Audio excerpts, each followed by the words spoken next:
তো জয় হিন্দ বন্ধুরা, কেমন আছো তোমরা? আশা করছি তোমরা ভালো আছো। আমি তোমাদের প্রদীপ দা আজকে চলে এসেছি তোমাদের জন্য একটা গুরুত্বপূর্ণ ভিডিও নিয়ে। তো আজকে তোমরা অনেকেই আমাকে প্রশ্ন করছো, অনেকেই বারবার ধরে প্রশ্ন করছো এবং হোয়াটসঅ্যাপে মেসেজ করছো যে দাদা, কলকাতা পুলিশের যে এক্সাম হতে চলেছে, আমাদের কলকাতা পুলিশের প্রিলিমিনারি এক্সাম, তো সেই এক্সামে কোশ্চেন কেমন হবে, কোশ্চেন প্যাটার্ন কেমন হবে, ডাব্লিউপি যে মেন এক্সাম হলো, যে একটাই এক্সাম হলো, সেই এক্সামে থেকে কি যে জটিল কোশ্চেন আমরা দেখেছি, জটিল কোশ্চেনের আমরা মুখোমুখি করেছি, সেই রকম কি আমাদের জটিল কোশ্চেনই হবে?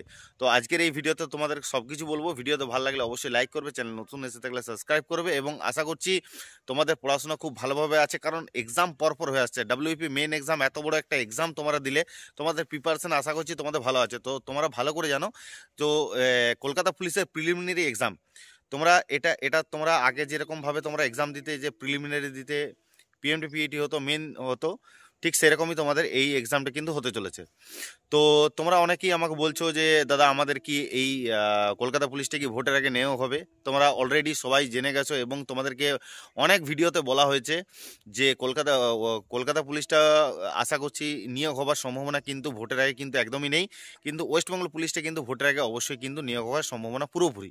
ঠিক আছে, তো এরপরে তোমাদেরকে বলি যে যে জন্য ভিডিওটা আমার বানানো, যে কলকাতা পুলিশের প্রিলিমিনারি এক্সাম কীরকম হবে, কোশ্চেন কীরকম হবে, তো সেই বিষয়ে তোমাদেরকে একটু জানিয়ে দিচ্ছি। দেখো, কলকাতা পুলিশের প্রিলিমিনারি এক্সাম, এটা প্রিলিমিনারি এক্সাম, এটা কিন্তু মেন এক্সাম নয়। তোমরা ভালো করে জানো যে 21 তারিখে তোমরা যে এক্সাম দিচ্ছ, সেই এক্সামটা কিন্তু প্রিলিমিনারি এক্সাম। ঠিক আছে, তো এখানে 100 নম্বর প্রশ্ন, এখানে যেখানে তোমাদের 60 মিনিটের টাইম থাকবে এবং তোমাদের কিন্তু ইংলিশ থাকবে না, সেটাও তোমরা ভালো করে আশা করছি জানো। তো সেক্ষেত্রে তোমাদেরকে বলে দিই যে আগে তোমরা দেখেছো যে প্রিলিমিনারি এক্সাম কেমন হতো। আগে প্রিলিমিনারি এক্সাম কেমন হতো, কোশ্চেন একদমই সহজ হতো, জলের মতন প্রশ্ন হতো। ঠিক আছে, তো ঠিক সেরকমই তোমাদের এইবারেও 2025-এও তোমাদের যে কলকাতা পুলিশের প্রিলিমিনারি এক্সাম হবে, তো কলকাতা পুলিশের প্রিলিমিনারি এক্সামটা কিন্তু তোমাদের একদম জলের মতন প্রশ্ন হবে। ঠিক আছে, তো অত চাপ নিও না। তোমাদের ওয়েস্ট বেঙ্গলের যে মেন এক্সাম তোমরা দিয়েছো, সেই মেন এক্সামে যেরকম তোমার হার্ড প্রশ্ন দেখেছো, সেই রকম হার্ড প্রশ্ন কিন্তু থাকবে না। ঠিক আছে, তার সত্ত্বেও তোমাদেরকে বলছি যে তোমাদের মোটামুটি তোমাদের কোশ্চেনটা একদমই জটিল হবেই না, আর মিডিয়ামে হবে না। ঠিক আছে, কোশ্চেনটা একদম সহজ হবে, যাতে নর্মাল যেরকম আগে আমাদের প্রিলিমিনারি এক্সাম আমরা দিতাম, ঠিক সেই রকমই তোমাদের প্রিলিমিনারি এক্সাম হবে, একদম সহজ প্রশ্ন হবে। আশা করছি তোমরা সকলেই বুঝতে পেরেছো। এবং তোমরা যেটা সব থেকে গুরুত্বপূর্ণ জিনিস, তোমাদেরকে আগেও বলেছি, কোশ্চেনের প্যাটার্ন কেমন হয়। যদি 20 নম্বর কোশ্চেন থাকে, সেটাকে 4 ভাগে ভাগ করা হয়। ঠিক আছে, 5টা প্রশ্ন এমন থাকবে যেটা সবাই পারবে, যারা কোনোদিন পড়াশোনা করেনি তারা সবাই পারবে। আর 5টা প্রশ্ন তারাই পারবে যারা সকাল বিকাল একটু ধূপধুনো দেয়, বই খাতা খোলে, টিউশন যায়, বাস তারাই পারবে। মানে অর্থাৎ তারা 10টা কোশ্চেন পারবে। আর 15 নম্বর কারা পাবে? 15 নম্বর তারাই পাবে যারা দিনে রাতে এক করে 8 ঘন্টা, 9 ঘন্টা, 10 ঘন্টা করে পড়াশোনা করে পরীক্ষা দিতে এসছে, তারা কিন্তু 15 নম্বর পাবে। ঠিক আছে, আর 5টা নম্বর পেতে গেলে তোমার একটু আউট নলেজ এবং বুদ্ধি চাই।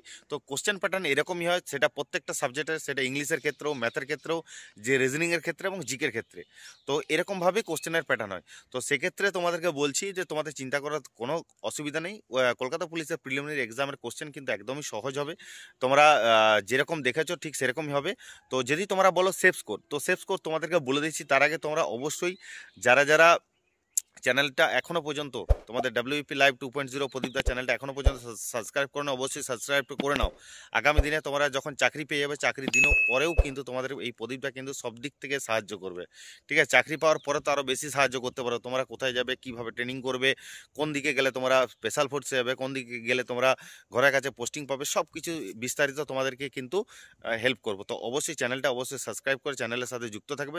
যতটা পারবো তোমাদেরকে হেল্প করার চেষ্টা করবো। আমাদের সেফ স্কোরটা বলে দিচ্ছি, ভালো করে মন দিয়ে শুনে নাও। এটা কিন্তু কাট অফ নয়, সেফ স্কোর মন দিয়ে ভালো করে শুনে নাও। তোমাদেরকে ফিমেলদের ক্ষেত্রে বলবো, ফিমেলদের ক্ষেত্রে সেফ স্কোর 38। ঠিক আছে, 38 থেকে 40 সেফ স্কোর। এই নাম্বার যদি তোমার হয়ে যায়, আর বেশি কিছু দাগ দিতে যাবে না, কারণ বেশি নেগেটিভ একদমই করবে না। ঠিক আছে, নেগেটিভ যতদূর সম্ভব 3টে থেকে 4টে নেগেটিভ করার চেষ্টা করবে, নেগেটিভ একদমই করবে না। ওকে, এবং মেলদের ক্ষেত্রে বলবো যে 48 থেকে 50। ঠিক আছে, 47 থেকে 50, 47 থেকে 50 এটা হচ্ছে সেফ স্কোর। সেফ স্কোর বলছি, এখানে কিন্তু কোনো কাট অফ বা কোনো কিছু না। ঠিক আছে, তো সেফ স্কোর যদি তোমাদের এটা হয়ে যায়, তো অবশ্যই চেষ্টা করবে যে আর বেশি না দাগ দেওয়ার। হ্যাঁ, মোটামুটি এটা করে এলেই তোমাদের আশা করি তোমাদের কলকাতা পুলিশের প্রিলিমিনারি এক্সাম তোমরা কিন্তু পাস করে যাবে। ঠিক আছে, তো এটুকু তোমাদেরকে বলবো যে ফিমেলদের ক্ষেত্রে 38 থেকে 40, মেলদের ক্ষেত্রে 47 থেকে 50। ঠিক আছে, তো এই সেফ স্কোর যদি তোমাদের থাকে, আবার আরামসে তোমরা আরামসে কলকাতা পুলিশের প্রিলিমিনারি এক্সাম তোমরা পাস করবে। তো তোমরা এখনই বলবে, অনেক মহান মহান ব্যক্তি আছে বলবে যে দাদা এত কাট অফ যাবে, প্রিলিমিনারি এক্সামে এত কাট অফ যাবে, তাই না? তো দেখো কোশ্চেনের উপরে ডিপেন্ড করবে, ঠিক আছে, কোশ্চেনের উপরে ডিপেন্ড করবে। কিন্তু আমি কিন্তু কাট অফ বলি না, আমি সেফ স্কোর বলেছি, ঠিক আছে। সেফ স্কোরটা একটু বাড়িয়েই বলতে হয়, যাতে পরবর্তীকালে 2 নম্বর যদি কমও যায় কোনো অসুবিধা যাতে না হয়, ঠিক আছে। তো সেফ স্কোর এরকমই একটু বেশি সবাই বলে। তো সেক্ষেত্রে তোমরা চিন্তা করো না, আশা করছি তোমাদের পরীক্ষা ভালো হবে, প্রিপারেশন তোমরা ভালো আছে। কারণ সামনে একটা তোমরা এত বড় এক্সাম দিলে 30 তারিখে, 30/11/2025 তারিখে তোমরা ওয়েস্টবেঙ্গল পুলিশের একটা মেন এক্সাম দিলে। তো প্রিপারেশন তোমাদের আশা করছি তোমাদের সবাইকার ভালো থাকবে, ঠিক আছে। তো ভালো করে এক্সাম দিবে। ওকে, চলো দেখা হচ্ছে নেক্সট ভিডিও। জয় হিন্দ, জয় ভারত।